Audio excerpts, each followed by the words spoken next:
யாக்கோபு எழுதின நிருபம் 1ஆம் அதிகாரத்தில் 9ஆம் வசனத்தை மீண்டும் வாசிப்போம். தாழ்ந்த சகோதரன் தான் உயர்த்தப்பட்டதை குறித்து மேன்மை பாராட்ட கடவன். அந்த வார்த்தையை கவனிங்க. எந்த வார்த்தை? மேன்மை பாராட்ட கடவன். ஏசாயா 40:6 சொல்லுகிறது, மனிதர்களுடைய மேன்மை, ஜனங்களுடைய மேன்மை எப்படி இருக்கிறது? புல்லை போலவும் அதில் இருக்கிற பூவை போலவும் இருக்கிறது. இதுதான் அவருடைய மேன்மை என்று சொல்லுகிறார். சரிங்களா? இங்க இவர் என்ன சொல்றாரு? தாழ்ந்த சகோதரன் தான் உயர்த்தப்பட்டதை குறித்து என்ன செய்ய கடவன்? மேன்மை பாராட்ட கடவன். அதை அவன் என்ன செய்யணுமா? அதை மகிமைப்படுத்தணுங்கிறார். அதை அவர் என்ன செய்யணும்? மேன்மைப்படுத்தணும், பெருமையா பேசட்டும் அப்படிங்கிறார். அதை பெருமையா என்ன செய்யட்டும்? பேசட்டும், அதை மேன்மையா நினைக்கட்டும், அதை மகிமையா நினைக்கட்டும் அப்படிங்கிறார். சரிங்களா? அடுத்து என்ன சொல்றார்? 10ஆம் வசனத்துல, ஐஸ்வர்யவான் தான் தாழ்த்தப்பட்டதை குறித்து என்ன செய்ய கடவன்? மேன்மை பாராட்ட கடவன் அப்படிங்கிறார். அடுத்து இவர் என்ன சொல்றாரு? ஐஸ்வர்யவான் இல்லையா, அவன் தாழ்த்தப்பட்டதை குறித்து என்ன செய்யணுமா? பெருமையா பேசணும், அதை மகிமையா நினைக்கணும். அது ஒரு மேன்மை என்று அவன் என்ன செய்யணுமா? ஊருக்கெல்லாம் சொல்லணுமா? ஊருக்கெல்லாம் என்ன செய்யணுமா? மேன்மை பாராட்ட கடவன்னா அடுத்தவங்கிட்ட போய் சொல்லு, பிறருக்கு சொல்லுன்னு அர்த்தம். சரிங்களா? உங்களுக்கு புரியுதா? அப்படின்னு சொல்லிட்டு தான் ஏசாயா சொன்ன அந்த வார்த்தையை, தீர்க்க தரிசனத்தை இங்க சொல்றார். என்ன சொல்றாரு? ஏனெனில் அவன் புல்லின் பூவை போல என்ன செய்வான்? ஒளிந்து போவான். சூரியன் கடும் வெயிலுடன் உதித்து புல்லை உலர்த்தும் போது அதன் பூ உதிர்த்து அதன் அழகான வடிவு அழிந்து போகும். ஐஸ்வர்யவானும் அப்படியே தன் வழிகளில் வாடி போவான். சரிங்களா? ஸோ இன்றைக்கு நாம பார்க்க போகிற இந்த தேவ செய்தியுடைய தலைப்பு, விசுவாசியின் ஐஸ்வர்யம் தேவனுக்கு மகிமையை கொண்டு வரும். எல்லாரும் சொல்லுங்க, விசுவாசியின் ஐஸ்வர்யம் தேவனுக்கு மகிமையை கொண்டு வரும். நான் ஐஸ்வர்யவானாக இருப்பது தேவனுக்கு மகிமையை கொண்டு வரும். நான் ஐஸ்வர்யவானாக இருந்து தேவனை மகிமைப்படுத்தி பேசுவேன். ஆமென். ஸோ அதை பற்றி தான் இன்னைக்கு நம்ம என்ன செய்ய போகிறோம்? பார்க்க போகிறோம். இப்போ 9ஆம் வசனத்தில் என்ன சொல்றாரு அப்படின்னா, தாழ்ந்த சகோதரன் தான் உயர்த்தப்பட்டதை குறித்து என்ன செய்ய கடவன்? மேன்மை பாராட்ட கடவன். அது புரியுது. ஆனா 10ஆம் வசனத்துல என்ன சொல்றாரு? ஐஸ்வர்யவான் தான் தாழ்த்தப்பட்டதை குறித்து என்ன செய்யணுமா? அவன் அதை பத்தி பெருமையா பேசணும், மேன்மைப்படுத்தணும் அப்படிங்கிறாரு. அது எப்படி பேச முடியும்? ஒருத்தன் பணக்காரனா இருக்கிறான், அவன் ஏழையா ஆயிட்டான், ஒண்ணுமில்லாம ஆயிட்டான். அதை போய் பெருமையா பேச முடியுமா? நாங்க அந்த காலத்துல நல்லா இருந்தோம், இப்ப ஓட்டாண்டியா இருக்கோம், க்ளோரி டு காட் சொல்ல முடியுமா? இல்லையா? நாங்க முன்னாடிலாம் ரொம்ப செல்வமா வாழ்ந்தோங்க, இப்போ கஞ்சிக்கே வழி இல்லாம அலைதோம், கர்த்தருக்கு மகிமை உண்டாகட்டும், praise the Lord, praise the Lord, praise the லார்ட்னு சொல்ல முடியுமா? இல்லைங்களா? அப்படி இங்க சொல்லவும் சொல்லல, அதுவும் இங்க அர்த்தமும் கிடையாது. காலங்காலமா வசனங்களை தப்பாய் புரிந்து தப்பாய் போதித்தவர்களால வந்த குழப்பங்கள் நிறைய இருக்கு. அதுல ஒரு குழப்பம்தான் இது. இது என்ன குழப்பம்னா, நல்ல கவனிங்க. இங்க இந்த 2 வசனத்திலுமே ஏழைங்கிற வார்த்தை வரல. என்ன வார்த்தை வரல? ஏழைன்னு எங்கேயாவது வந்திருக்கா? வந்திருக்கா? வரல. வசனம் 9 என்ன சொல்லுகிறது? தாழ்ந்த சகோதரன் தான் சொல்லுதே தவிர ஏழை சகோதரன் அப்படின்னு சொல்லலை.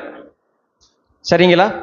அது போல 10ஆம் வசனத்தில் ஐஸ்வர்யவான் ஏழையானதை குறித்து, ஒண்ணுமில்லான ஆனதை குறித்து மேன்மை பாராட்ட கடவன் சொல்லல, தாழ்த்தப்பட்டதை குறித்துன்னு சொல்லுது. எதை குறித்து சொல்லுது? இங்க இந்த 2 வசனத்திலும் தாழ்த்தப்பட்டன்னு வருது இல்ல, இது ரெண்டுமே எங்கெங்கெல்லாம் பயன்படுத்தப்பட்டிருக்குன்னா, ஒரு இடம் உங்களுக்கு சொல்றேன். அன்னை மரியாள் சொல்றல, நீர் உம்முடைய அடிமையின் தாழ்மையை நோக்கி பார்த்தீர், உம்முடைய அடிமையின் தாழ்மையை நீர் என்ன செய்தீர்? நோக்கி பார்த்தீர் அப்படின்னு சொல்றாருல. இது போல பைபிள்ல எங்கெங்கெல்லாம் பயன்படுத்தப்பட்டிருக்கிறோ எல்லா இடங்கள்லையும் இந்த வார்த்தை பயன்படுத்தப்பட்டிருக்கிறதுடைய அர்த்தம் என்னன்னா, தாழ்மை குணத்தை குறிக்கிறது. எதை குறிக்கிறது? மனத்தாழ்மை உள்ளவர்களை கர்த்தர் உயர்த்துகிறார். மத்தேயு 11 சொல்றாரு இல்லையா, 28 வருத்தப்பட்டு பாரம் சுமக்கிறவர்களை நீங்கள் எல்லாரும் என்னிடத்தில் வாருங்கள், நான் உங்களுக்கு அடுத்து 29 சொல்றார், நான் சாந்தமும் மனத்தாழ்மையுமா இருக்கிறேன்னு சொல்றார்ல, அந்த தாழ்மையும் இதுவும் ஒண்ணுதான். அந்த தாழ்மையும் இதுவும் என்னதான்? ஒண்ணுதான். உங்களுக்கு புரியுதா? இப்ப இன்னொன்னு சொல்றேன். அதாவது 9ஆம் வசனம் இருக்குல்ல, யாக்கோபு 1:9 வசனத்திலும் 10ஆம் வசனத்திலும் சொல்லப்பட்டிருக்கிறது ரெண்டு வித்தியாசமான ரெண்டு நபர்கள் இல்ல, ஒரே நபர் தான். ஒரே நபர் தான். அதாவது 9வது வசனத்தில் சொல்லப்பட்டவர் தான் 10ஆம் வசனத்திலும் சொல்லப்பட்டிருக்கிறார். ரெண்டு பேரை பத்தி இங்க பேசல. சிலர் என்ன சொல்றாங்க, 9ஆம் அதிகாரத்துல ஏழையை பத்தி பேசுறாரு, ஏழை உயர்த்தப்பட்டதை பத்தி சொல்றாரு, 10ஆம் வசனத்துல பணக்காரன் ஏழையானதை பத்தி சொல்றாரு. இல்ல, இங்க என்ன சொல்றாருன்னா நல்ல கவனிங்க. 9ஆம் வசனத்துல மீண்டும் வாசிங்க எல்லாரும். தாழ்ந்த சகோதரன் தான் உயர்த்தப்பட்டதை குறித்து மேன்மை பாராட்ட கடவன்னா என்ன அர்த்தம்னா, ஒரு மனிதன் தாழ்மையா இருந்தால் அவன் என்ன செய்வான்? உயர்த்தப்படுவான். அவன் என்ன செய்வான்? உயர்த்தப்படுவான். அப்படி உயர்த்தப்பட்டு ஐஸ்வர்யவான் ஆனவன், 10ஆம் வசனம், அப்படி உயர்த்தப்பட்டு ஐஸ்வர்யன் ஆனவன் தன் தாழ்மையை குறித்து மேன்மைப்படுத்தி பேச கடவன். உங்களுக்கு புரியுதா? எத்தனை பேருக்கு புரியுது? புரியுதா? நான் தாழ்மையா இருக்கிறேன். தாழ்மைன்னா பைபிள்ல சொல்லப்பட்டிருக்கிற தாழ்மை, மனத்தாழ்மை, கர்த்தருக்கு முன்பாக மனத்தாழ்மையா இருந்து வாழ்வது. இப்போ உங்களுக்கு புரியல. இப்போ நான் ஒரு வசனத்தை வாசிக்க சொல்றேன். நீதிமொழிகள் 22:4 வாசிங்க. நீதிமொழிகள் 22ஆம் அதிகாரம் 4ஆம் வசனம் எடுத்துட்டீங்களா? எடுத்துட்டு அதை வாசிங்க. அந்த வசனம் என்ன சொல்லுது அப்படின்னா, நான் சொல்றேன், கவனிங்க. தாழ்மைக்கும் கர்த்தருக்கு பயப்படுதலுக்கும் வரும் பலன் ஐஸ்வர்யமும் மகிமையும் ஜீவனுமாம். இந்த வசனம் எத்தனை பேருக்கு புரியுது? இந்த அர்த்தம் எத்தனை பேருக்கு தெரியுது? அதாவது தாழ்மைக்கும் கர்த்தருக்கு பயப்படுதலுக்கும் என்ன வருமாம்? பலன் வருமாம். அந்த பலன் என்னது? ஐஸ்வர்யம் வரும். என்ன வரும்? முதல்ல என்ன வரும்? என்னங்க வரும்? ஐஸ்வர்யம் பலனாக வரும். எது இருந்தா? தாழ்மையும் கர்த்தருக்கு பயப்படுதலும் ஒரு மனுஷனுக்கு இருந்தா அவனுக்கு வாழ்க்கையில என்ன இருக்கும்? என்னங்க பலனாக வரும்? ஐஸ்வர்யம் வரும். இங்க ஐஸ்வர்யம் சொல்லப்பட்டிருக்கிறது பணத்தை பத்தி தான் சொல்லுது. கிருபையில் ஐஸ்வர்யம் அதை பத்திலாம் சொல்லல, பொருளாதாரத்தை பத்தி தான் பேசுறாரு. பணக்காரனா ஆயிருவீங்கன்னு சொல்லுது பைபிள். எப்படி இருந்தா? தாழ்மையா இருந்தா. ஆமென். அப்ப நம்ம பணக்காரனா இல்லைன்னா என்ன அர்த்தம் சொல்லுங்க? அதை விட்டுருங்க. தாழ்மையா இருந்தா என்ன வரும்னு பைபிள் சொல்லுது. பைபிள் சொல்றது உண்மைன்னு எத்தனை பேர் நம்புறீங்க? பைபிள்ல ஒரு வார்த்தை சொல்லப்பட்டா அது உண்மைதாங்க. பைபிள்ல எதுவுமே மாற்று கருத்தோ வித்தியாசமான கருத்தோ முரணோ கிடையாதுன்னு எத்தனை பேர் நம்புறீங்க? ஆமீன். அப்போ தாழ்மையா இருந்தா நிச்சயமாக ஒரு மனிதனுக்கு என்ன வந்துவிடும்? ஐஸ்வர்யம் வந்துவிடும். ஆமீன் சொல்லுங்க. அப்போ எனக்கு நான் தாழ்மையா இருந்ததுனால ஐஸ்வர்யம் வந்துடுச்சு அப்படின்னா நான் வெளியில போய் என்ன சொல்ல போகிறேன்? நான் கர்த்தருக்கு முன்பாக தாழ்மையா இருந்தேங்க, கர்த்தர் என்னை ஐஸ்வர்யவானாக மாத்திட்டாரு. ஆமாவா இல்லைங்களா? சொல்ல முடியுமா முடியாதா? ஆமீன் சொல்லுங்க. அல்லேலூயா. அதைத்தான் யாக்கோபு 1:9 சொல்றாரு. யாக்கோபு 1:9 அதைத்தான் என்ன சொல்றாரு? தாழ்ந்த சகோதரன் தான் உயர்த்தப்பட்டதை குறித்து என்ன செய்ய கடவன்? மேன்மை பாராட்ட கடவன். ஆமீன் சொல்லுங்க. உங்களுக்கு புரியுதா? எத்தனை பேருக்கு புரியுது? ஆமீன். அப்படின்னு சொல்லிட்டு அடுத்தால சொல்றாருல ஐஸ்வர்யவான் அப்படின்னு சொல்றாருல, அது யாருன்னா வேற புதுசா ஒரு ஆளை சொல்லல. 9ஆம் வசனத்துல எப்படி தாழ்மையா இருந்து உயர்த்தப்பட்டான்னு அவன் தான் ஐஸ்வர்யவான். ஆமீன் சொல்லுங்க. உங்களுக்கு புரியுதா? தாழ்மையா இருந்து உயர்த்தப்பட்ட ஐஸ்வர்யவான் மறுபடியும் என்ன செய்யணுமாம்? தான் தாழ்த்தப்பட்டதைனா ஏழையாக்கப்பட்டது கிடையாது. நீங்க ஆங்கில வேதாகமோ கிரேக்க வேதாகமோ மூல பாஷை எல்லா பாஷையிலும் போய் வாசிச்சு பாருங்க. தாழ்த்தப்பட்டது என்பது ஏழையை குறிக்கல, ஒண்ணுமில்லாம ஆனது சொல்லல.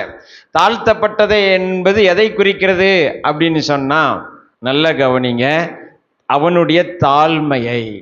அவனுடைய எதை குறிக்கிறது? அவனுடைய. அப்போ தாழ்மையா இருந்து, எல்லாரும் சொல்லுங்க, தாழ்மையா இருந்து ஐஸ்வர்யவானாக ஆக்கப்பட்ட ஒருவன். ஆமீன். அப்படின்னா என்ன அர்த்தம்னா, நல்ல கவனிங்க, இது எதை குறிக்கிறது அப்படின்னா, நல்ல கவனிங்க, ஒரு மனிதன் கர்த்தரால் ஆசீர்வதிக்கப்பட்டு உயர்வதை இது பேசுகிறது. ஆமீன். ஒரு மனிதன் கர்த்தரால் ஐஸ்வர்யவான் ஆவதை குறித்து இது பேசுகிறது. ஒரு மனிதன் கிருபையினால் உயர்த்தப்படுவதை குறித்து இது பேசுகிறது. ஒரு மனிதன் தயவினால் பெரியவன் ஆவதை குறித்து இந்த வசனம் பேசுகிறது. ஆமீன். எத்தனை பேர் கர்த்தருடைய ஆசீர்வாதத்தை விசுவாசிக்கிறீங்க? ஆமீன். நீதிமொழிகள் 10:22 சொல்லுகிறது, கர்த்தருடைய ஆசீர்வாதமே ஐஸ்வர்யத்தை தரும். ஐஸ்வர்யத்தை என்ன செய்யும்?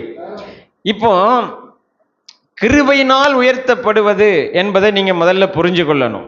தயவினால் உயர்த்தப்படுவது என்பதை நீங்க என்ன செய்யணும்? முதல்ல புரிந்து கொள்ள வேண்டும். ஆமீன் சொல்லுங்க. எத்தனை பேருக்கு புரியுது? ஏங்க, யாக்கோபு எழுதின நிருபத்தில் தான் யாக்கோபு தான் சொல்றார், கர்த்தர் தாழ்மையுள்ளவர்களுக்கு கிருபை அளிக்கிறார். எதுக்கு? பணக்காரங்கள் ஆவதுக்கு தான் அந்த கிருபையை கொடுக்கிறாரு. உங்களுக்கு புரியுதா? யாக்கோபு எழுதின நிருபம் வாசிங்க, 4ஆம் அதிகாரத்தில், யாக்கோபு 4ஆம் அதிகாரத்தில் கவனிங்க, ஒரு நிமிஷம் பொறுமையா இருங்க. யாக்கோபு எழுதின நிருபத்தில் 4ஆம் அதிகாரத்தில் 6ஆம் வசனத்தை வாசிங்க. அவர் அதிகமான கிருபையை அளிக்கிறாரே, ஆதலால் தேவன் பெருமையுள்ளவர்களுக்கு எதிர்த்து நிற்கிறார், தாழ்மையுள்ளவர்களுக்கோ கிருபையை அளிக்கிறார் என்று. அந்த கிருபை எதுக்கு? என்ன கிருபைன்னா, ஒரு மனிதனை ஐஸ்வர்யவான் ஆக்குகிற, பணக்காரன் ஆக்குகிற கிருபை. உங்களுக்கு புரியுதா? கர்த்தர் தாழ்மையுள்ளவர்களுக்கு கிருபை அளிக்கிறார்னு இங்க யாரை குறித்து சொல்லி இருக்கிறார்னா, கர்த்தர் தாழ்மையாய் நடந்து கொள்ளுகிறவர்களுக்கு நிச்சயமா எதை கொடுப்பார்? ஐஸ்வர்யவான் ஆக வேண்டிய கிருபையை கொடுப்பார். ஆமீன் சொல்லுங்க. அதுதான் இங்க அர்த்தம். எப்படி பாஸ்டர் சொல்றீங்கன்னா, நல்லா கவனிங்க. யாக்கோபு எழுதின நிருபத்தில் 1ஆம் அதிகாரம், 2ஆம் அதிகாரம், 4ஆம் அதிகாரம், 5ஆம் அதிகாரத்தில் முக்கியமாக விவாதிக்கப்படுகிற டாபிக்கே ஐஸ்வர்யமும் ஐஸ்வர்யவானும் தான். 1ஆம் அதிகாரத்தில் வந்துச்சா ஐஸ்வர்யவானை பற்றி வந்துச்சா? 2ஆம் அதிகாரத்திலையும் வருது.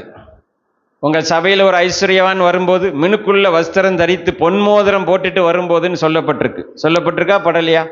சொல்லப்பட்டிருக்கு, சொல்லப்பட்டிருக்காங்க. அடுத்து என்ன சொல்றாரு? நீங்க நிறைய பணம் வச்சுட்டு ஒருத்தன் வந்து உங்ககிட்ட கேட்கும்போது, நீ போ உனக்காக ஜெபிக்கிறேன்னு சொன்னா உனக்கு என்ன விசுவாசம் இருக்கு அப்படிங்கிறாரு. அது யாரை பத்தி பேசுறாரு? ஐஸ்வர்யவானை பத்தி தான் பேசுறாரு. அப்புறம் 4ஆம் அதிகாரத்தில் என்ன சொல்றாரு? நாங்கள் இன்னைக்கு இந்த பட்டணத்துக்கு போவோம், இவ்வளவு சம்பாதிப்போம் அப்படின்னு பேசுறீங்களேன்னு சொல்றாருல. யாரை பத்தி சொல்றாரு? யாரை பத்தி சொல்றாரு? பணம் சம்பாதிக்கிறத பத்தி, பணத்தை பத்தி தான் பேசுறார். 4ஆம் அதிகாரத்தில் என்ன சொல்றாரு?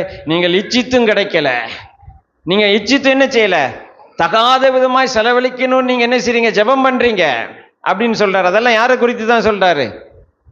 பணக்காரன் ஆகணும்னு துடிக்கிறவர்கள். அவங்க யாரு? ஒன்று பணக்காரனை பற்றி பேசுவார், அல்லது யாரை பற்றி பேசுவார்? எப்படியாவது பணக்காரன் ஆயிரணும்னு துடிக்கிறாங்க பாருங்க, அவங்கள பற்றி பேசுறார். அடுத்து 5ஆம் அதிகாரத்திலும் பேசுறாரு. யாரை பற்றி பேசுறாரு?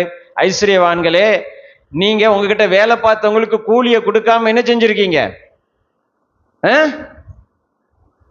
கூலியை கொடுக்காம வச்சிருக்கீங்க. அவன் கூக்குரல் எடுக்கிறான், ஆனா நீங்களோ கொளுத்து போய் வாழ்றீங்கன்னு பேசுறாரு. அங்க யாரை பத்தி தான் பேசுறாரு? ஐஸ்வர்யவானை பத்தி தான் பேசுறாரு. கவனிக்கிறீங்களா?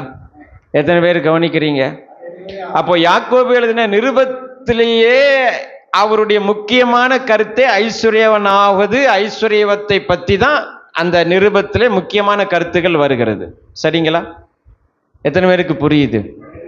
கையை உயர்த்தி சொல்லுங்க, அல்லேலூயா, ஆமென். ஸோ இன்னொரு வசனம் உங்களுக்கு நான் ஞாபகப்படுத்த விரும்புகிறேன். 1 நாளாகமம் 29 தாவீது சொல்றாரு, ஐஸ்வர்யமும் கனமும் உம்மாலே வருகிறது. ஆமீன் சொல்லுங்க. எல்லாரும் கையை வச்சு சொல்லுங்க, ஐஸ்வர்யமும் கனமும் உம்மாலே வருகிறது. அப்ப அதை எத்தனை பேர் வரவேற்கிறீங்க? எத்தனை பேர் ஐஸ்வர்யத்தை வரவேற்கிறீங்க? ஆமீன். ஆமா, எல்லாரும் சொல்லுங்க, நாங்கள் ஐஸ்வர்யத்தை வரவேற்கிறோம். ஏன்னா அது கர்த்தரிடத்திலிருந்து வருகிறது. ஆமா, பொருளாதார ஆசீர்வாதம், வெள்ளி பொண்ணு, ஆஸ்திகள், செல்வம் எல்லாமே கர்த்தரிடத்திலிருந்து வருகிறது. அதை நாங்கள் வரவேற்கிறோம். ஆமீன் சொல்லுங்க. முதல்ல யாக்கோபு தன்னுடைய நிருபத்தில் ஐஸ்வர்யம் வேணும்னு சொல்றாரா வேண்டான்னு சொல்றாரா அப்படிங்கிற சந்தேகம் நிறைய பேருக்கு இருக்கு. கவனிக்கிறீங்களா?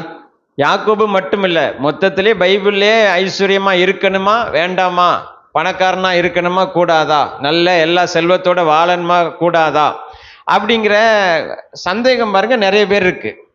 சரி, இந்த யாக்கோபு என்ன சொல்றாரு? ஐஸ்வர்யத்துக்கு விரோதமா பேசுறாரா? பேசுற மாதிரி தெரியும். பேசுற மாதிரி என்ன செய்யும் தெரியும். கவனிக்கிறீங்களா? ஐஸ்வர்யத்துக்கு விரோதமாய் பேசுற மாதிரி தெரியும். ஐஸ்வர்யவான் வாடி போவான்னு சொல்றாரு. ஐஸ்வர்யவான் என்ன செய்வான்? அது எந்த ஐஸ்வர்யவான், அது யாரு அப்படிங்கிறத நம்ம பார்க்க போகிறோம். கவனிக்கிறீங்களா? எத்தனை பேர் கவனிக்கிறீங்க? ஸோ இப்போ யாக்கோபு என்ன சொல்றாரு அப்படின்னா, யாக்கோபு 2ஆம் அதிகாரம், யாக்கோபு 2ஆம் அதிகாரத்தில் விசுவாசத்தை பற்றி பேசுறாருல. யாக்கோபு 2ஆம் அதிகாரத்தில் கிரியை இல்லாத விசுவாசம் செத்ததுன்னு பேசுறாருல. அந்த விசுவாசம் எதை குறித்து பேசுறாரு அதையும் நம்ம பார்க்கணும். நல்ல கவனிங்க. யாக்கோபு 2ஆம் அதிகாரம் 14ஆம் வசனத்தில் என்ன சொல்றாரு அப்படின்னா, என் சகோதரரே, ஒருவன் தனக்கு விசுவாசம் உண்டு என்று சொல்லியும் கிரியைகள் இல்லாதவனானால் அவனுக்கு பிரயோஜனம் என்ன? அந்த விசுவாசம் அவனை காப்பாத்துமோ அப்படிங்கிறார். ரட்சிக்குமான என்ன அர்த்தம்னா, அந்த ரட்சிப்புக்கு நீங்க பெயரக்கூடாது. எந்த ரட்சிப்புக்கு?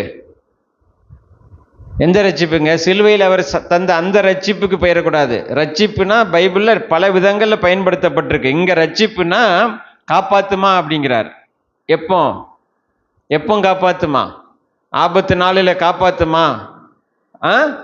ஆபத்து நாளில் உனக்கு பணம் உன்னைய காப்பாத்திருமான்னு சொல்றாங்கல்ல, அதைத்தான் சொல்றாரு.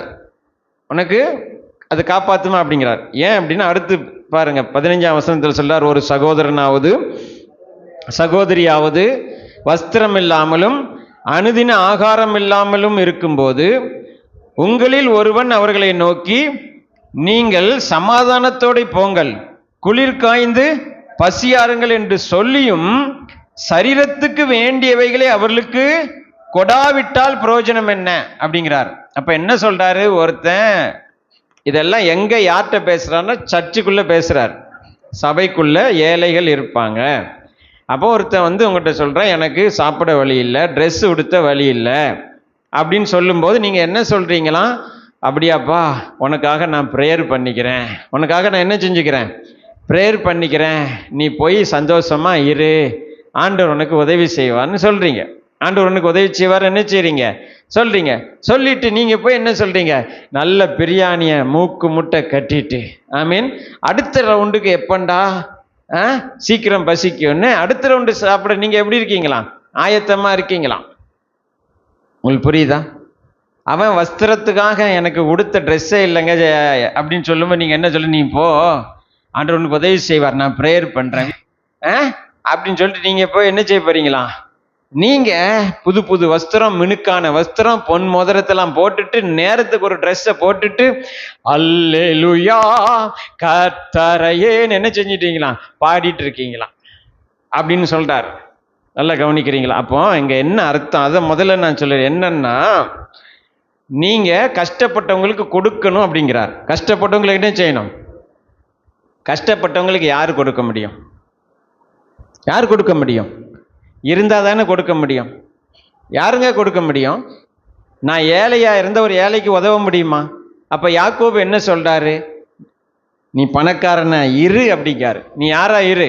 ஐஸ்வர்யவானா இரு, பணக்காரனா இரு, ஆனா கொடுக்கிறவனா இரு அப்படிங்கிறார். உங்களுக்கு புரியுதா சார்? நான் அடுத்தவனுக்கு கொடுக்கணும் அப்படின்னு யாக்கோபு தான் சொல்றாரு. உன்கிட்ட வந்து ஒருத்தன் கஷ்டத்தை சொல்லும் போது நீ என்ன செய்யணும்? அவனுக்கு என்ன செய்?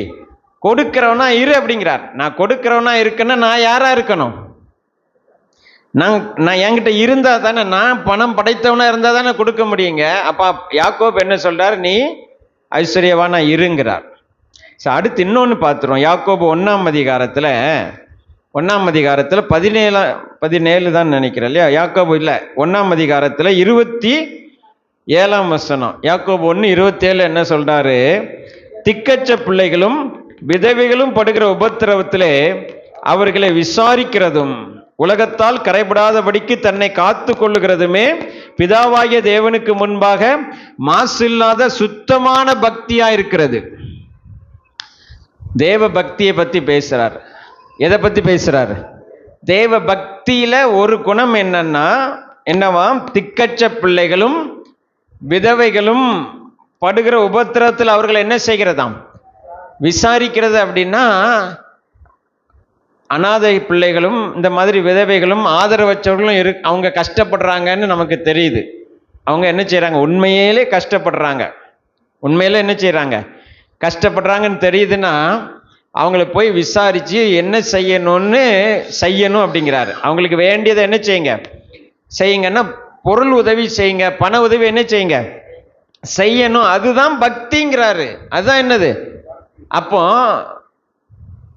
இருந்தால் தானுங்க செய்ய முடியும். என்கிட்ட பணம் இருக்கணும், ஒரு ஏழைக்கு உதவணும், அனாதைக்கு உதவணும், ஒரு விதவைக்கு உதவணும்னா முதல்ல என்கிட்ட என்ன இருக்கணும், பணம் இருக்கணும். அப்ப யாக்கோபு பணம் இருக்கணும்னு சொல்றாரா, பணம் இருக்கக்கூடாதுங்கிறாரா? யாக்கோபு ஐஸ்வர்யவானா இருக்கணும்னு சொல்றாரா?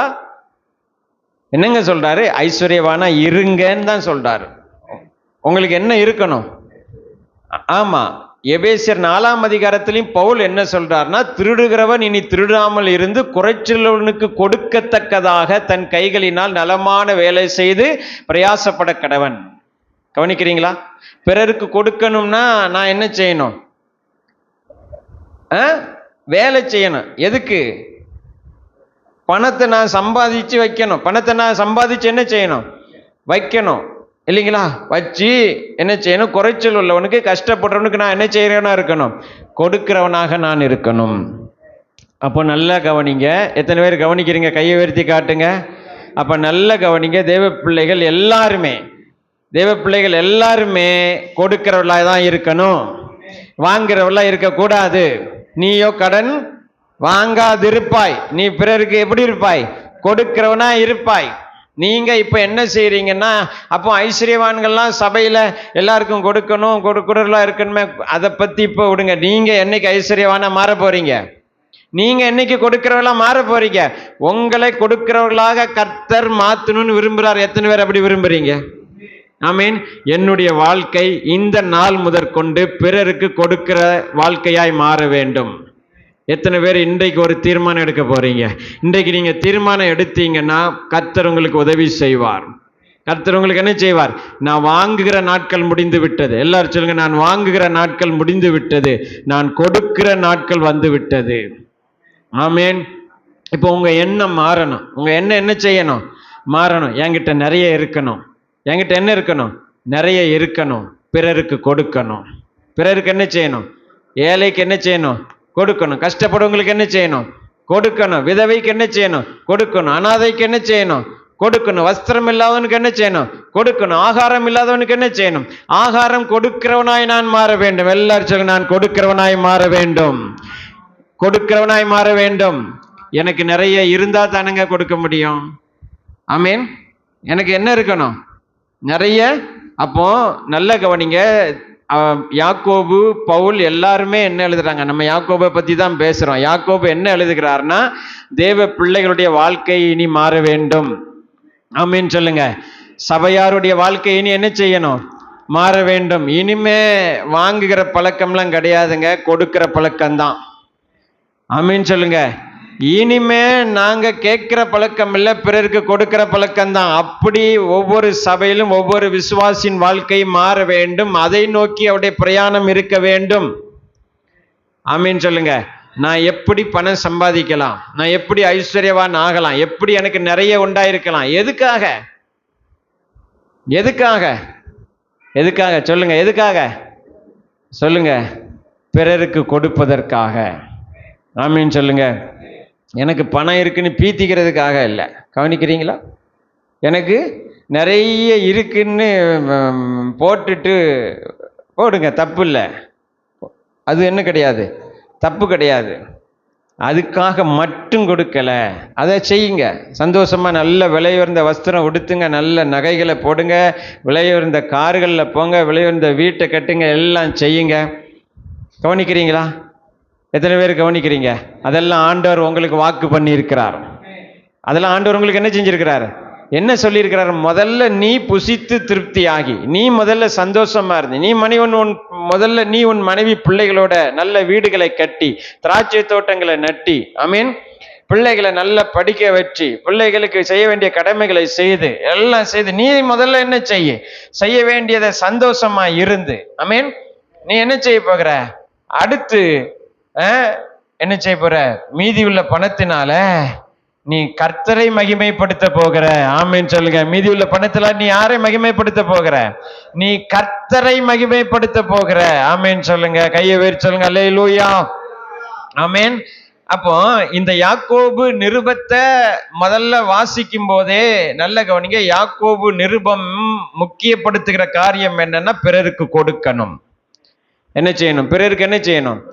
கொடுக்கணும். அந்த விசுவாசத்தை பத்தி தான் அவர் இங்க பேசுறார். நல்லா கவனிக்கிறீங்களா? யாக்கோபு 1ஆம் அதிகாரத்துல 2ஆம் வசனத்துல இருந்து 17ஆம் வசனம் வரைக்கும் ஒரே சப்ஜெக்ட் தான். ஒரு பாயிண்ட் கூட அங்கங்க மாறுறது கிடையாது. வேற எதை பத்தியுமே பேசல. பணத்தை பத்தி மட்டும் தான் பேசுறாரு. யாக்கோபு 1ஆம் அதிகாரத்துல 2ஆம் வசனம் என்ன சொல்லுகிறது? வாசிங்க.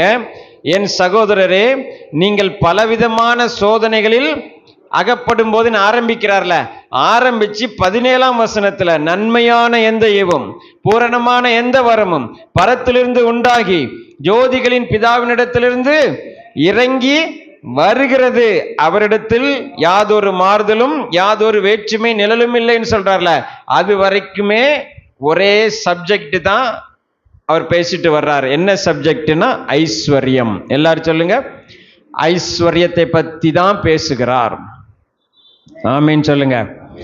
இந்த ஐஸ்வர்யத்தை பத்தி பேசும்போது நல்ல கவனிங்க. இந்த ஐஸ்வர்யத்தை பத்தி பேசும்போது உலகத்திலும் உலக சிந்தனை படைத்தவர்கள் சிலர் சபைக்குள்ள இருக்கும் போதும், ஆமீன், அவர்களுக்கு வருகிற சில தவறான சிந்தனைகளும், ஐஸ்வர்யத்தை தவறான வழியில சம்பாதிக்க முற்படுகிறவர்களும், ஐஸ்வர்யம் ஆவதற்கு தீவிரிக்கிறவர்களும், ஐஸ்வர்யத்தை தவறாக பயன்படுத்துகிறவர்களும் சோதிக்கப்படுகிறார்கள்.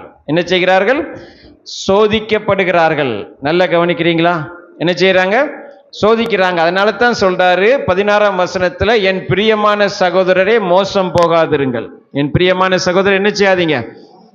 மோசம் போகாதிருங்கள். ஆமீன். சோ இப்போ இந்த சிந்தனையோடு, இந்த கண்ணோட்டத்தோடு 12ஆம் வசனத்தை எல்லாரும் எல்லாரும் வாசிப்போம். சூரியன் வாசிங்க. 11ஆம் வசனம், மன்னிக்கணும், 11ஆம் வசனம். இந்த கண்ணோட்டத்தை நல்ல கவனிங்க. இந்த கண்ணோட்டத்தோடு 11ஆவது வசனத்தை வாசிங்க. ஐஸ்வர்யத்தால் வருகிற சோதனை, அதோடு அந்த கண்ணோட்டத்தோட இப்ப வாசிங்க. சூரியன் கடும் வெயிலுடன் உதித்து புல்லை உலர்த்தும் போது அதன் பூ உதிர்ந்து அதன் அழகான வடிவு அழிந்து போகும். ஐஸ்வர்யவானும். எந்த ஐஸ்வர்யவான்? இங்க சொல்லப்பட்டிருக்கிற எந்த ஐஸ்வர்யவான்? ஐஸ்வர்யவானாவதுக்கு தீவிரிக்கிறவன், தவறான நோக்கத்தோடு ஐஸ்வர்யவான் ஆகிறவன், தவறான வழிகளில் ஐஸ்வர்யவான் ஆகிறவன், அவனெல்லாம் எப்படி இருக்கிறானாம்? வாடி போகிறவனா இருக்கிறான். எப்படி இருக்கிறான்? அடுத்து என்ன சொல்றார்? சூரியன் கடும் வெயிலுடன் உதிக்கும் போது அப்படின்னு என்ன சொல்லப்பட்டிருக்கு இல்லையா? அது என்ன அப்படின்னா கடுமையான சோதனைகளை அது குறிக்கிறது. எதை குறிக்கிறது? கடுமையான வெயில். கடும் வெயிலுடன் உதித்து புல்லை உலர்த்தும் போது என்ன சொல்லப்பட்டிருக்கிறதுல, அது எதை குறிக்கிறது? கடுமையான சோதனைகள். அது தேவனிடத்திலிருந்து வருவதில்லை. அடுத்த வசனம் சொல்லுது, 13ஆம் வசனம் என்ன சொல்லுகிறது? சோதிக்கப்படுகிற எவனும் நான் தேவனால் சோதிக்கப்படுகிறேன் என்று சொல்லாதிருப்பானாக அப்படின்னு சொல்றாரா இல்லையா? அடுத்து என்ன சொல்றார்? தேவன் பொல்லாங்கினால் சோதிக்கப்படுகிறவரும் அல்ல, ஒருவனையும் அவர் சோதிக்கிறவரும் அல்ல. சோதனை பிசாசினிடத்திலிருந்து வருகிறது. பைபிள் அவனை குறித்து தான் சொல்லுகிறது, சோதனைக்காரன். ஆமீன். யாருக்கு இந்த சோதனையை அவன் கொடுக்கிறான்? யாரு அவனால சோதிக்க முடிகிறது? யார் இந்த சோதனையில் சிக்கிக் கொள்ளுகிறார்கள் அப்படின்னா நல்ல கவனிங்க. எல்லாரும் கையை உயர்த்தி என் கூட சேர்ந்து சொல்லுங்க. யாரு சோதிக்கப்படுகிறா, யார் இந்த சோதனையில சிக்கி வாடி போகிறான்னா கையை உயர்த்தி சொல்லுங்க. நன்மையான என் தெய்வம், எல்லா பணமும், எல்லா உயர்வும், எல்லா ஐஸ்வர்யமும், எல்லா கனமும் உம்மாலே வருகிறது என்ற சிந்தனை இல்லாமல் இருக்கிறவனுக்கு இந்த சோதனை வருகிறது. நான் சோதிக்கப்பட மாட்டேன். எல்லாரும் சொல்லுங்க, நான் சோதிக்கப்படுவதற்கு இடம் கொடுக்க மாட்டேன். எல்லாரும் சொல்லுங்க, ஐஸ்வர்யமும் கனமும் என் கர்த்தரால் வருகிறது. நன்மையான எந்த ஈவும் பூர்ணமான எந்த வரமும் பரத்திலிருந்து உண்டாகி ஜோதிகளின் பிதாவினிடத்திலிருந்து இறங்கி வருகிறது, என் மேல் வருகிறது, என் வீட்டுக்குள் வருகிறது.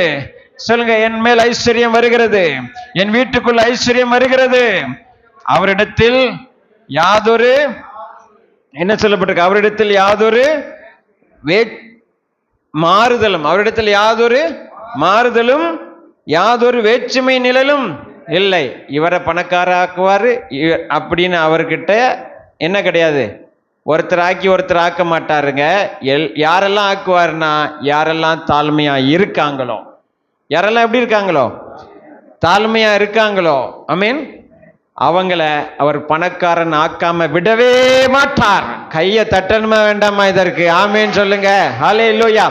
யாரெல்லாம் தாழ்மையா இருக்காங்களோ அவங்க நிச்சயமாய் உயர்த்தப்படுவாங்க. அதைத்தான் யாக்கோபு 4ஆம் அதிகாரத்துல சொல்றார், தாழ்மை உள்ளவர்களுக்கு கிருபை அளிக்கிறார்.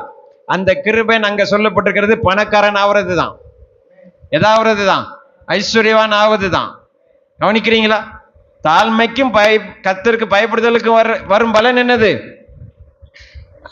இந்த ஒரு 4 வசனத்துல ஐஸ்வர்யமும் கனமும் சேர்ந்து வரும். சாலமோனுக்கு சொல்லும் போதும் சொல்றாரு, நான் உனக்கு ஐஸ்வர்யத்தையும் சம்பத்தையும் கனத்தையும் தருவேன்கிறாரு. ஆமீன். அந்த ஐஸ்வர்யம், கர்த்தர் கொடுக்கிற ஐஸ்வர்யத்தோட எதுவும் சேர்ந்து வரும், கனமும் வரும். அந்த கனம் தான் மகிமை. ஆமீன் சொல்லுங்க. அந்த கனம் தான் என்னது? மகிமை. ஆமீன் சொல்லுங்க. அதனால என்ன சொல்றாருன்னா, உங்கள ஒருத்தனுக்கு ஏதாவது குறைவா இருந்துச்சுன்னா ஆண்டவர்கிட்ட கேளுங்க. ஆண்டவர்கிட்ட என்ன செய்யுங்க, அந்த தந்திரம் பண்ணி இந்த உபாயம் பண்ணி அவனை கவுத்து இவனை கவுத்து அந்த குழுவில் வாங்கி இந்த குழுவில் போட்டு, வனக்குழுவில் வாங்கி மகளிர் குழுவில் போட்டு, மகளிர் குழுக்கும் வனக்குழுக்கும் நாமத்தை போட்டு இல்லையா, அங்கே போட்டு சீட்டு வாங்கி அதை கட்டாமல் போய் இவன்கிட்ட 3 வட்டிக்கு வாங்கி அவன்கிட்ட அங்கே போய் பேரை மாற்றி, இல்லைங்க இல்லைங்க இல்லைங்க சொல்லுங்க, இல்லைங்க இல்லைங்க அந்த பேங்க்ல லோன் எடுத்து கட்டாமல் போய் இங்கே போய் இதை செஞ்சு இவனை ஏமாற்றி இவன்கிட்ட பேசிய கறந்து எப்படிலாம் இருந்தால் தாங்க வாழ முடியும். பணக்காரன்னா எல்லாம் என்ன சும்மாவா ஆகியிருக்காங்க? கவனிக்கிறீங்களா? இது எங்க இருந்துங்க வருது? இது பைபிள் கிடையாது, இது வசனம் கிடையாது. நல்லா கவனிக்கிறீங்களா? இது பைபிள் கிடையாது, வசனம் கிடையாது. ஆண்டவர் என்ன சொல்றாரு? உங்களில் ஒருவனுக்கு ஏதாவது குறைவாயிருந்தால் அவன் என்ன செய்ய கடவன்? கர்த்தரிடத்தில் கேட்க கடவன். எங்க கேட்க கடவன்? ஆண்டவரிடத்தில். என்ன செய்வேன்? சந்தேகப்படாம கேளுங்க. எனக்கெல்லாம் தருவாரா? என்னையெல்லாம் பணக்காரன் ஆக்குவாரா? எனக்கெல்லாம் ஐஸ்வர்யத்தை தருவார்னு சந்தேகப்படாதீங்கன்னு என்ன செய்யறாரு? சொல்றாரு பாருங்க. 6ஆம் வசனத்துல தான் சொல்றாரு, ஆனாலும் அவன் எவ்வளவாகிலும் சந்தேகப்படாமல் விசுவாசத்தோடு கேட்க கடவன். எதை கேட்க கடவன்? இங்க ஞானத்தை தான் சொல்றாரு. ஞானம் வந்தா பணம் வரும். ஞானம் வந்தா என்ன வந்துடும்? நீதிமொழிகள் வசனம் சொல்லுகிறது, ஞானத்தை சம்பாதி, பணத்தை என்ன செய்ய, ரெண்டுமே சம்பாதின்னு தான் சொல்லுது. ஏங்க, சாலமோன் ஆண்டவர்கிட்ட என்னத்தை கேட்டான்? ஞானத்தை கேட்டான். ஆனா ஆண்டவர் அவனுக்கு கேளாத ஐஸ்வர்யத்தை கொடுத்தார். ஏன் கொடுத்தார்னா, ஒருத்தன் ஞானத்தோட இருந்து ஏழையா இருக்க முடியாது. ஒருவன் ஞானத்தோடு இருந்து என்ன செய்ய முடியாது? ஏழையா இருக்க முடியாது. ஒருவன் கர்த்தர் கொடுக்கிற ஞானம் புத்தியை வைத்து கொண்டு என்ன செய்ய முடியாது? கடன் வாங்கிட்டுலாம் அலைய முடியாது. நல்லா கவனிக்கிறீங்களா? கர்த்தர் ஞானத்தையும் புத்தியும் கொடுத்துட்டாருன்னா அவன் கூட என்னவே இருக்கும், ஐஸ்வர்யமும் இருக்கும். அதனால தான் இங்க ஞானத்தை கேளுங்கன்னு சொல்றதுக்கு என்ன அர்த்தம்னா, பணம் சம்பாதிக்கிறதுக்கு ஞானத்தை கேளுங்கிறாரு. இங்க சொல்லப்பட்ட சப்ஜெக்ட் என்னன்னா பணம் தான், ஐஸ்வர்யம் தான், வேற டாபிக்கே கிடையாது. இங்க ஞானத்தை கேட்க சொல்றல. உங்களில் ஒருவன் ஞானத்தில் குறைவானவனா இருந்தான்னு என்ன அர்த்தம்னா, ஆண்டவரே இந்த உலகத்துல நான் பொருள் சம்பாதிக்க, பணம் சம்பாதிக்க எனக்கு ஞானம் வேண்டும். அந்த ஞானத்தை நீங்க கேட்கணும். எத்தனை பேர் இன்னையிலிருந்து கேட்க போறீங்க? இல்லை கடன் வாங்கிட்டே அலைய போறீங்களா? வட்டிக்கு வாங்கிட்டே அலைய போறீங்களா? இல்லை இஎம்ஐ கட்டிகிட்டே இருக்க போறீங்களா? இல்லை பற்றாக்குறையோடு வாழ போறீங்களா? என்ன செய்ய போறீங்க? ஆமீன். ஆண்டவர் சொல்லுறாரு, கேளுங்க, அவர் உங்களுக்கு என்ன செய்வார்? பரத்தில் இருந்து எல்லா நன்மையான ஈவுகளையும் கொடுப்பார்னு இதே அதிகாரத்தில் தான் சொல்றாரு. மற்ற வழிகளை தேர்ந்தெடுக்காதீங்க, ஐஸ்வர்யவான் ஆவதற்கு வாடி போவீங்க, சோதனை வந்துடும் அப்படிங்கிறாரு. அவனவன் தன் தன் சுய இச்சையினால சிக்குண்டு என்ன செய்யப்படுகிறான்? இழுக்கப்படுகிறான். இழுக்கப்படுகிறான் சொல்லப்பட்டிருக்கா? கவனிக்கிறீங்களா? சொல்லப்பட்டிருக்கிறாங்க. எத்தனாவது வசனம்? 14ஆம் வசனம். அவனவன் தன் தன் சுய இச்சையினாலே இழுக்கப்பட்டு சிக்குண்டு என்ன செய்கிறான்? சோதிக்கப்படுகிறான். அப்ப ஏன் வாடுகிறான்? அவன் வெறும் மாம்சமாக சாதாரண மனிதனாக இருக்கும்போது சிக்குண்டு என்ன செய்கிறான்? சோதிக்கப்படுகிறான். ஆனால் ஆவியானவர் கொடுக்கிற ஞானத்தால் நிறைந்திருக்கும் போது அவன் அதற்கு தப்பிக்கப்படுகிறான். அவனுக்கு கனமும் ஐஸ்வர்யமும் உண்டாகிறது. அவனுக்கு ஞானமும் ஐஸ்வர்யமும் உண்டாகிறது. அவன் நன்மையான ஈவுகளை கர்த்தரால் பெற்றுக்கொண்டு கர்த்தர் என்ன செய்கிறானா?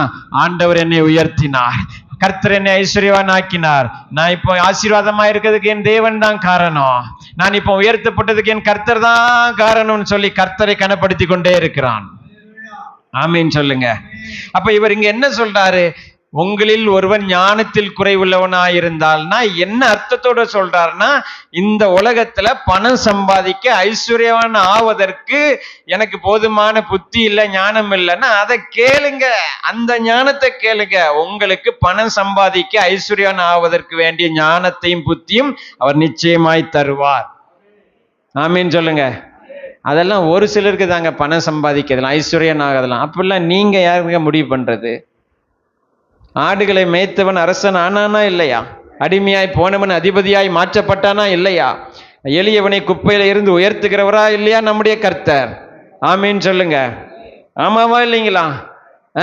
ஐஸ்வர்யம் கனம் அவராலே வருகிறதா இல்லையா? தாழ்மைக்கும் கர்த்தருக்கும் பயப்படுகிற பயம் எதை கொண்டு வர வேண்டும்? ஐஸ்வர்யத்தையும் சம்பத்தையும் கனத்தையும் என்ன செய்ய வேண்டும்? எல்லாவற்றையும் என்ன செய்ய வேண்டும்? நம்முடைய வாழ்க்கையில கொண்டு வர வேண்டும். அப்போ என்ன சொல்லுகிறது என்றால், நல்ல கேளுங்க சபையாரே, நல்ல கேளுங்க. இன்று முதல் நீங்கள் யாவருக்கும் என்ன ஒரு எண்ணம் வர வேண்டும் என்று சொன்னால், நான் கடன் வாங்குறவனாக, நான் பணத்துக்காக கஷ்டப்படுகிறவனாக இருந்த நாட்கள் இன்றோடு முடிந்து விட்டது.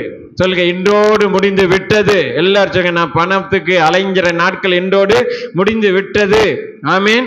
நான் ஆண்டவரிடத்துல கேட்க போறேன். ஆண்டவரிடத்துல என்ன செய்ய போறேன்? கேட்க போறேன், ஞானத்தை கேட்க போறேன். ஆமீன் சொல்லுங்க. ஆமாவா இல்லைங்களா? நீங்க கேளுங்க, கொடுக்கப்படும் சொல்லி இருக்கிறாரு. கேளுங்க, உங்களுக்கு என்ன செய்யப்படும்?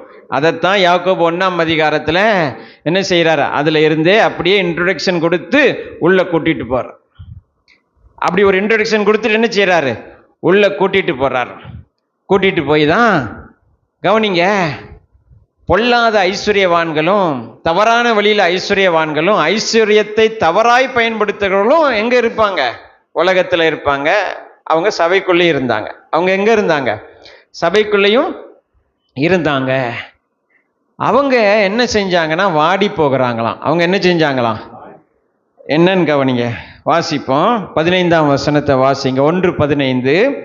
பின்பு இச்சையானது கற்பம் தரித்து பாவத்தை பிறப்பிக்கும், பாவம் பூரணமாகும் போது மரணத்தை பிறப்பிக்கும். அப்படின்னா நல்ல கவனிங்க, கிருபையினாலும் தயவினாலும் ஆண்டவர்கிட்ட ஞானத்தை கேட்டு பணம் சம்பாதிக்க புத்தியை கேட்டு நல்ல நோக்கத்தோடு பணத்தை சம்பாதிச்சு கர்த்தர் தான் எனக்கு எல்லா ஐஸ்வர்யத்தையும் சம்பாத்தியம் பண்ணுகிற பலனையும் தந்தார் என்று நம்பி விசுவாசிக்கிறவனுடைய வழி வித்தியாசமாக இருக்கும், வாழ்க்கை வித்தியாசமாக இருக்கும். அதே நேரத்தில் தவறான வழியில போகிறாங்க இல்லையா? கவனிக்கிறீங்களா? தவறான வழியில போய் ஐஸ்வர்யத்தை சம்பாதிக்கிறான்ல, அவனை குறித்து தான் சொல்லப்படுகிறது. அவன் என்ன செய்வானாம்? சோதனையில சிக்கி என்ன செய்கிறானா? தவிக்கிறான். அதுக்கப்புறம் என்ன செய்கிறது? அந்த 15ஆம் வசனம், பின்பு இச்சையானது கற்பம் தரித்து பாவத்தை பிறப்பிக்கும். பாவம் பூர்ணமாகும் போது எதை பிறப்பிக்கும்? மரணத்தை பிறப்பிக்கும்னா இங்க சொல்லப்பட்டிருக்கிற மரணம் தேவனை விட்டு பிரிதல். இங்க சொல்லப்பட்டிருக்கிற மரணம் என்னது? கர்த்தரையும் கர்த்தர் சமூகத்தையும் கர்த்தருடைய ஆசீர்வாதத்தையும் கர்த்தருடைய கிருபைகளையும், ஆமென், கர்த்தர் தருகிற உயர்வுகளையும் மேன்மைகளையும் இதையெல்லாம் விட்டு பிரிந்து கர்த்தரை விட்டு தூரம் போய் ஒரு வாழ்க்கை வாழ்கிற ஒரு மனிதனாக அவன் மாறிவிடுவான். ஆமென். அப்படிப்பட்ட மரணத்தை குறித்து தான் இவர் இங்கே பேசுகிறார். அப்படிப்பட்ட மரணத்தை குறித்து தான் அங்கே என்ன செய்கிறாரு? பேசுகிறாரு. பேருக்கு கிறிஸ்தவனா இருப்பான், ஆனா உள்ள கிறிஸ்து இருக்க மாட்டாரு. ஆமென். வசனத்தை பேசுவான், ஆனா உள்ளத்துல உண்மையிலே வசனம் இருக்காது. வாழ்க்கையில வசனத்துக்கு ஏற்ற கிரியை என்ன செய்யாது? இருக்காது. ஐஸ்வர்யவானா இருப்பான், ஆனா ஒரு நாளும் அதை வச்சு கர்த்தரை மகிமைப்படுத்த மாட்டான். பணக்காரனா இருப்பான், அந்த பணத்தை வச்சு கர்த்தர் செய்கிற காரியம் ஒன்றையும் அவன் என்ன செய்ய மாட்டான். அந்த பணம் அவனை வேறு வழிகளில் கொண்டு போய் அவன் வாழ்க்கையை என்ன செய்யும்? வெறுமையாக்கி. கவனிக்கிறீங்களா? கர்த்தரை விட்டு பிரித்து முடிவில் கவனிங்க, ஆண்டவருக்கு பிரியமில்லாத சகல காரியங்களும் அவன் வாழ்க்கையில் என்ன செய்ய ஆரம்பிக்கும்? ஒவ்வொன்றாய் வர ஆரம்பிக்கும். கவனிக்கிறீங்களா? எத்தனை பேர் கவனிக்கிறீங்க? தெய்வ பிள்ளைகள், இன்னைக்கு நீங்கள் வந்திருக்கிறீங்க. இன்னைக்கு நீங்கள் ஒரு காரியத்தை உங்கள் மனசில் நீங்கள் தீர்மானம் பண்ணுங்க. என்ன தீர்மானம் அப்படின்னா, முதல் தீர்மானம், பணம் நல்லது. சொல்லுங்க, பணம். அது நான் சொல்லி தான் உங்களுக்கு தெரியணும்னு இல்லை, அதுக்கு தானே அலையிறோம். அதுக்கு தானே என்ன செய்கிறோம்? அலையிறோம். பணத்துக்கு தானே பேயா அலைதோம், நாயா அலைதோம். அலையவே வேண்டாங்க. அதைத்தான் இங்கே பைபிள் சொல்லுது. அந்த பணத்துக்கு நீங்கள் பேயாவும் நாயாவும் பாடுபடவும் வேண்டாம், பிரயாசப்படவும் வேண்டாம். இவரை உறுதியாக பற்றி கொள்ளுங்க. இவர் கிருபையை உறுதியாக பற்றி கொள்ளுங்க. இவர் வழிகளை தேர்ந்தெடுங்க. இவரில் மனமகிழ்ச்சியா இருங்க. இவரில் சந்தோஷமா இருங்க. இவரை துதித்துக்கிட்டே இருங்க. ஆமேன். நன்மையும் கிருபையும் உங்களை தொடர ஆரம்பிக்கும். ஐஸ்வர்யமும் சம்பத்தும் உங்களை தேடி வர ஆரம்பிக்கும். நீங்க நாயா பேயா கஷ்டப்பட்டு பிரயாசிச்சு அந்த பாடுபட்டு இஎம்ஐ வாங்கி இதை கட்டி அங்கே போய் அலைஞ்சி 24 மணி நேரம் வேலை நாளெல்லாம் கஷ்டப்பட்டு வீணடிச்சு, ஆமேன், குருவி சேர்க்கிறது போல சேர்க்கிற வழிகளை பைபிள் சொல்லவில்லை. உங்களுக்கு வருகிற உயர்வு கர்த்தரால் வருகிற உயர்வு. ஆமேன் சொல்லுங்க. உங்களுக்கு வருகிற ஐஸ்வர்யம் கர்த்தரால் வருகிற ஐஸ்வர்யம். உங்களுக்கு வருகிற மேன்மை கர்த்தரால் வரும் மேன்மை. அவருடைய காருண்யம் என்னை பெரியவனாக்கும். எல்லாரும் சொல்லுங்க, அவருடைய காருண்யம் என்னை பெரியவனாக்கும். அவருடைய தயவினாலே என் கொம்பு உயரும். எல்லாரும் சொல்லுங்க, அவருடைய தயவினாலே என் கொம்பு உயரும், என் ஆஸ்தி உயரும், என் செல்வம் உயரும், என் ஐஸ்வர்யம் உயரும் அர்த்தம். ஆமீன் சொல்லுங்க. ஆமீன். சந்தோஷமா இருக்கிறீங்களா? மகிழ்ச்சியா இருக்கிறீங்களா? ஆமீன். ஸோ முதல் காரியம் என்ன அப்படின்னா, பணத்தையும் ஐஸ்வர்யத்தையும் பற்றியதான உங்கள் கண்ணோட்டம் மாற வேண்டும். ஆமீன். என்ன கண்ணோட்டம் மாற வேண்டும்? முதல் கண்ணோட்டம், நான் ஐஸ்வர்யவானாக இருக்க தேவன் விரும்புகிறார். அவர் அதை எனக்கு தர விரும்புகிறார். அவர் எனக்கு அதை என்ன செய்ய விரும்புகிறார்? தர விரும்புகிறார். ஏன் தர விரும்புகிறார்? ஏன் தர விரும்புகிறார்? யாருக்கு தருகிறார்? இப்படி எல்லாம் உள்ள காரியத்தை நம்ம என்ன செய்ய போறோம்? பார்க்க போகிறோம். முதல் கவனிங்க, உபாகமத்தின் புஸ்தகத்தில் 8ஆம் அதிகாரத்தில் 18ஆம் வசனம். உபாகமம் 8ஆம் அதிகாரம் 18ஆம் வசனத்தை வாசிப்போம். உன் தேவனாகிய கர்த்தரை நினைப்பாயாக, அவரே உன் பிதாக்களுக்கு ஆணையிட்டு கொடுத்த தம்முடைய உடன்படிக்கையை உறுதிப்படுத்தும்படி இந்நாளில் உனக்கு உண்டாயிருக்கிறது போல ஐஸ்வர்யத்தை சம்பாதிப்பதற்கான பலனை உனக்கு கொடுக்கிறவர். ஆமேன். இப்ப என்ன சொல்றாரு இந்த 18ஆம் வசனத்துல? என்ன சொல்றாருன்னா, தேவனாகிய கர்த்தரே உங்களுக்கு ஐஸ்வர்யத்தை சம்பாதிக்க பலன் கொடுக்கிறவராக இருக்கிறார். ஆமேன். ஐஸ்வர்யத்தை சம்பாதிக்க உங்களுக்கு யார் பலன் கொடுக்கிறா? உங்கள் தேவனாகிய கர்த்தரே பலன் கொடுக்கிறார்னா, அந்த பலனை நீங்க பெற்றுக்கொள்ளணுமா வேண்டாமா? அவர் கொடுக்கிறேன்னு இருக்கிறார். அவர் உங்களுக்கு என்ன செய்யறேன்னு இருக்கிறாரு? கொடுக்கிறேன்னு இருக்கிறார். நல்லா கவனிக்கிறீங்களா? இதுல இந்த வசனத்துல ஒரு காரியத்தை நீங்க கவனிக்கணும். என்னன்னா, மீண்டும் வாசிக்க, உன் தேவனாகிய கர்த்தரை நினைப்பாயாக. அவரே உன் பிதாக்களுக்கு ஆணையிட்டு கொடுத்த தம்முடைய உடன்படிக்கையை உறுதிப்படுத்தும்படி. நல்ல கவனிக்கிறீங்களா? நல்ல கவனிக்கிறீங்களா? பிதாக்களுக்கு அவர் என்ன கொடுத்திருக்கிறாரு? ஆணையிட்டு கொடுத்திருக்கிறார், உடன்படிக்கை பண்ணியிருக்கிறாரு. என்ன உடன்படிக்கை பண்ணியிருக்கிறாரு? அடுத்து அதுதான் சொல்றாரு, இந்நாளில் உனக்கு உண்டாயிருக்கிறது போல ஐஸ்வர்யத்தை சம்பாதிப்பதற்கான பலனை உனக்கு கொடுப்பேன்னு உடன்படிக்கை பண்ணியிருக்கிறாரு. ஆமென் சொல்லுங்க.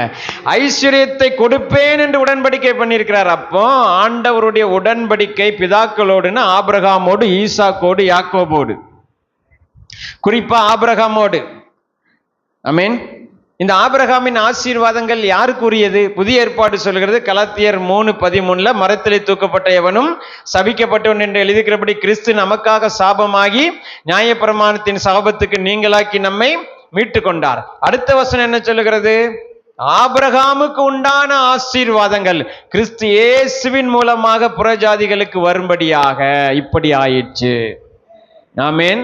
அப்ப ஆபிரகாமுக்கு உண்டான ஆசீர்வாதம் அவருடைய சந்ததியான அவருடைய பிள்ளைகளுக்கு உண்டு. ஆமென். அப்ப ஆபிரகாமுக்கு பண்ணின உடன்படிக்கையில ஒரு பகுதி, முக்கியமான பகுதி என்னது இங்க சொல்றாரு?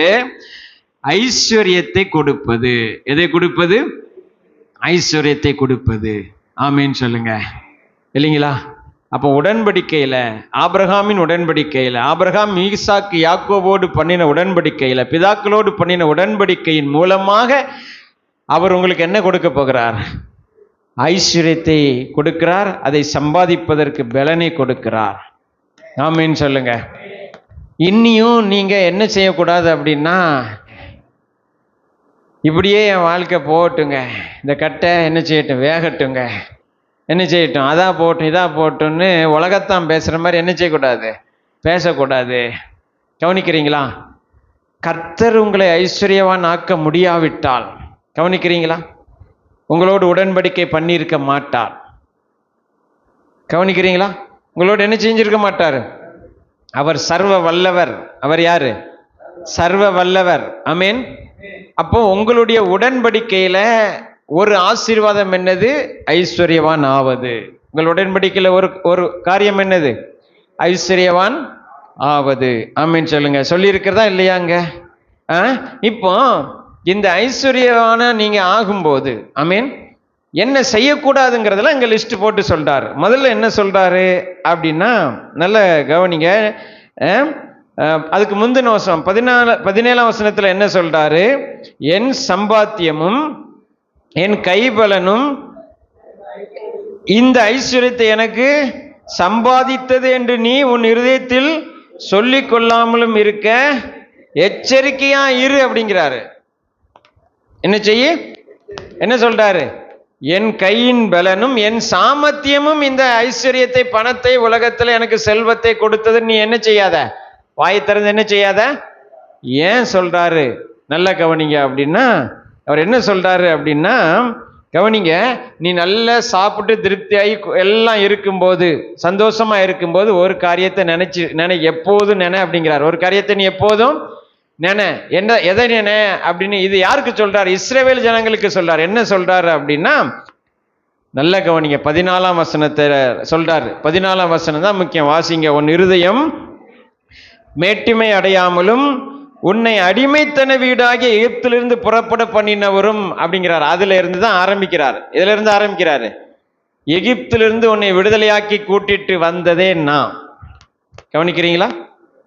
எகிப்திலிருந்து உன்னை விடுதலையாக்கி கூட்டி கொண்டு வந்து, உன்னை விடுதலையாக்கி கூட்டி வனாந்தரத்துல மன்னாவை கொடுத்து, கற்பாறையில தண்ணீரை பிளக்க செய்து, இதெல்லாம் கொடுத்து எதிரிகளை தோற்கடித்து உன்னை பாதுகாத்து இப்போ ஒரு நல்ல தேசத்துல கானான்ல கொண்டு வந்து உன்னை விட்டுருக்கிறேன்.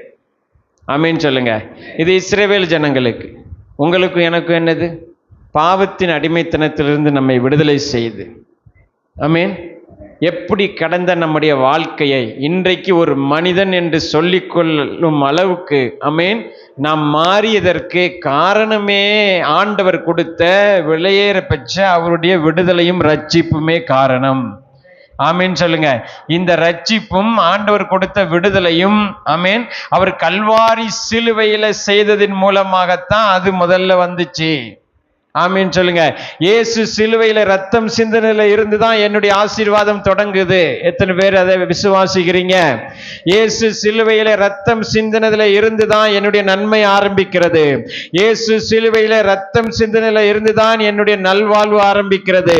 இயேசு சிலுவையில ரத்தம் சிந்தனையில இருந்துதான் என்னுடைய சுகவாழ்வு துளிர்க்க ஆரம்பித்தது. ஆமீன் சொல்லுங்க. ஆமீன். அப்போ பாவத்திலும் சாபத்திலும் விக்கிரக ஆராதனையிலும் மாம்சமும் மனசும் விரும்பினதை செய்து உலகத்துக்கு அடிமையா இருந்த உன்னை, அவர்கள் எகிப்துக்கு அடிமையா இருந்தார்கள். நாம எதுக்கு அடிமையா இருந்தோம்? பாவத்துக்கும் பிசாசுக்கும் தீய பழக்கங்களுக்கும் அடிமையா இருந்தோம். அதிலிருந்து நம்மளை விடுவித்து கொண்டு வந்திருக்கிறார் என்பதை மறந்து விட்டு பணம் சம்பாதித்த பிறகு மீண்டும் உன் இருதயம் எங்க திரும்ப கூடாது? அவர்களுடைய இருதயம் எகிப்துக்கு திரும்பினது போல. நல்லா கவனிக்கிறீங்களா? அவருடைய இருதயம் எங்க திரும்பிச்சு? இஸ்ரவேலுடைய இருதயம் எங்க திரும்பிச்சு? எகிப்துக்கு திரும்பினது போல உங்களுடைய இருதயம் உங்களை மீட்டெடுத்த இரட்சகரை மறந்துவிட்டு, உங்களுக்காக சிலுவையிலே ரத்தம் சிந்தினதை மறந்துவிட்டு, எல்லாம் நீ என்ன செஞ்சுட்டு மறந்து விட்டு நீ என்ன செஞ்சிடாத? பெருமை பேசாத. என்ன செஞ்சிடாத? பெருமை பேசாத. அப்போ நல்ல கவனிங்க. நான் இங்க என்ன பேசிட்டு இருக்கிறேன் அப்படிங்கிறத நீங்க மறந்துடக்கூடாது. ஆமீன். கிருபையினால் வரும் ஐஸ்வர்யம், தயவினால் வருகிற உயர்வு. ஆமீன். ஆசீர்வாதத்தினால் வருகிற ஐஸ்வர்யம். இந்த ஐஸ்வர்யத்துக்கு ஒரு நோக்கம் உண்டு, ஒரு திட்டம் உண்டு. ஆமீன் சொல்லுங்க. இந்த ஐஸ்வர்யத்தை கர்த்தர் கொடுப்பதற்கு என்ன உண்டு? ஒரு நோக்கம் உண்டு, ஒரு திட்டம் உண்டு. முதலாவது, அவர் உன்னை ஐஸ்வர்யவான் ஆக்கி என்ன செய்கிறார்னா, இந்த உலகத்துக்கு காண்பிக்கிறாரு, கர்த்தரை விசுவாசித்தா ஐஸ்வர்யவான் ஆக முடியும், செழிப்பாய் வாழ முடியும், நல்ல வாழ முடியும், கஷ்டம் இல்லாம வாழ முடியும், பசி இல்லாம பஞ்சம் இல்லாம நல்ல உடைகளை உடுத்தி சந்தோஷமாய் வாழ முடியும் என்பதற்காகவே உன்னை அவர் என்ன செய்கிறாரு? ஐஸ்வர்யத்தை கொடுத்து ஆசீர்வதிக்கிறார். ஆமீன் சொல்லுங்க. ஒரு மனிதன் கர்த்தரை விசுவாசித்தா அவன் இப்படி வாழ முடியும், ஆமீன் சொல்லுங்க, என்பதை உன் மூலமா இந்த உலகத்துக்கு ஆண்டவர் காட்ட விரும்புகிறார். எத்தனை பேர் காட்ட விரும்புகிறீங்க? ஆமீன் சொல்லுங்க. அப்படிப்பட்ட எண்ணமுடையவன் என்ன செய்வானாம்? தான் தாழ்த்தப்பட்டதை குறித்து மேன்மை பாராட்டுவான். ஆமீன். தன்னுடைய உயர்வை குறித்து மேன்மை பாராட்டுவான். ஆமீன் சொல்லுங்க. ஆமீன். என்னுடைய உயர்வுக்கு காரணமே ஆமீன் கர்த்தர் தாங்கன்னு சொல்றதுதான் முதல்ல தாழ்மை. நான் பணக்காரனா இருக்கிறதுக்கு காரணம் ஆண்டவர் தாங்க. என்கிட்ட பணம் இருக்கிறதுக்கு காரணம் யாருங்க? ஆண்டவர் தாங்க. 4 வீடு வச்சிருக்கணும், அது காரணம் யாரு தாங்க? ஆண்டவர் தாங்க. 4 ட்ரெஸ் வச்சிருக்கணும், அது காரணம் யாரு தாங்க? கர்த்தர் தாங்க. ஆமீன் சொல்லுங்க. ஆமீன். சொல்லுவானா மாட்டானா? ஆமீன். என்று முதலாவது உங்களை ஒரு காட்சி பொருளாக, உங்களை ஒரு சாட்சியாக தேவன் நிறுத்துவதற்கு உங்களுக்கு முதலாவது என்ன தருகிறார்? ஐஸ்வர்யத்தை தருகிறார். ஆமீன் சொல்லுங்க. கர்த்தரை தேடுகிறவர்களுக்கு ஒரு நன்மையும் குறையப்படாதுங்கிறதுக்கு யாருதுங்க சாட்சி? நீங்களும் நான் தான் சாட்சி. சிங்கக்குட்டிகள் தாழ்ச்சி அடைந்து பட்டினியா கிடந்தாலும் கர்த்தரை தேடுகிறவர்களுக்கு ஒரு நன்மையும் குறையப்படாது என்ற வார்த்தைக்கு நானே சாட்சி. எல்லாரும் சொல்லுங்க, என்ற வசனத்துக்கு யாரு சாட்சி? நானே சாட்சி. ஆமென். நீதிமான் கைவிடப்பட்டதும் அவனுடைய சந்ததி அப்பத்துக்காக இறந்து திரிந்ததும் இல்லை என்பதற்கு நானும் என் பிள்ளைகளும் சாட்சி. எல்லாரும் சொல்லுங்க, நானும் என் பிள்ளைகளும் யாரு? அந்த வசனத்துக்கு நாங்கள் யாரு? சாட்சிங்க. ஆமீன் சொல்லுங்க.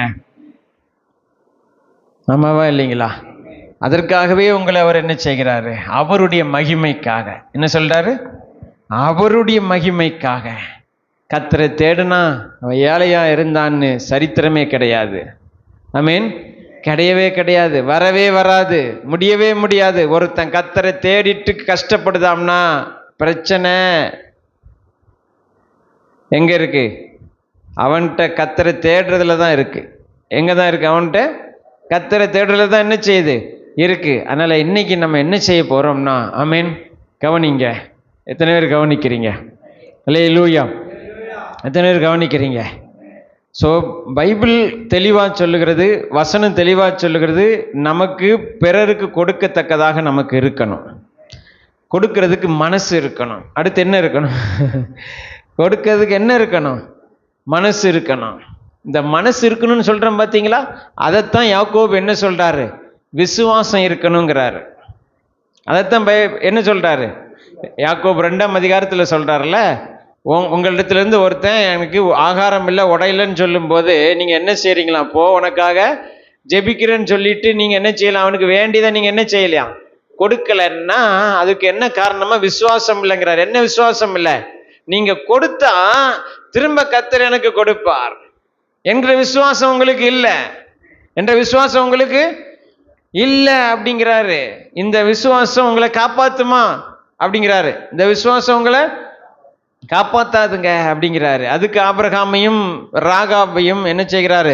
உதாரணமாக கொண்டு வருகிறார். ஆமென். இல்லைங்களா? பணம் இருக்கும்போது இல்லையா, உண்மையிலே கஷ்டப்படுறவங்க இருக்கிறாங்க, பொய்யா கஷ்டப்படுறவங்களும் இருக்காங்க. அதையும் நம்ம பார்க்கணும். சரிங்களா?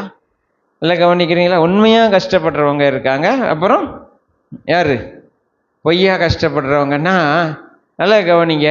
கர்த்தருடைய பிள்ளைகள் முதல்ல கஷ்டப்படுறவளாவே இருக்கக்கூடாது. ஆமீன் சொல்லுங்க. அல்லேலூயா. எல்லாருமே சொல்லுங்க, நான் கர்த்தருடைய பிள்ளை, நான் இனி பணத்துக்கு கஷ்டப்படவே மாட்டேன், கஷ்டப்படவே கூடாது.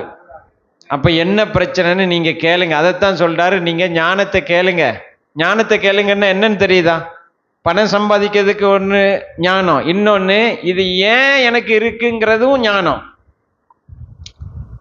எங்க பணம் இல்லாமல் இருக்கங்க, கஷ்டப்படுறங்க, அது ஏன் அப்படிங்கிறத அறிந்து கொள்ளுகிறது என்னதான்? ஞானம்தான். ஆமீன் சொல்லுங்க. எதனால் எனக்கு இந்த பணம் நிற்க மாட்டேக்கு? ஓவராக செலவு பண்ணுறேனா, வீணாக செலவு பண்ணுறேனா, சம்பாதிக்கிறத காப்பாற்ற முடியலையா, இல்லைங்களா? ஓட்டவாய் இருக்கா? என்கிட்ட என்ன இருக்குது? ஓட்டவாய் இருக்கா? என்ன பிரச்சனை இருக்குது? தவறான நோக்கம் இருக்கா?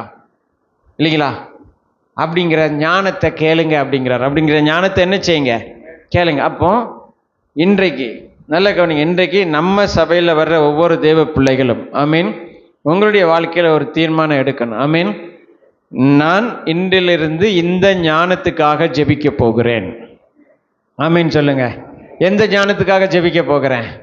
நான் ஏன் ஐஸ்வர்யவான் ஆகாமல் இருக்கிறேன், அப்புறம் நான் ஐஸ்வர்யவான் ஆவதற்கு ஆமீன் எனக்கு என்ன செய்யணும் அப்படிங்கிறத நீங்கள் என்ன செய்ய போகிறீங்க? ஆண்டவரிடத்தில் கேட்க போகிறீங்க, கேட்டு பெற்றுக்கொள்ள போகிறீங்க.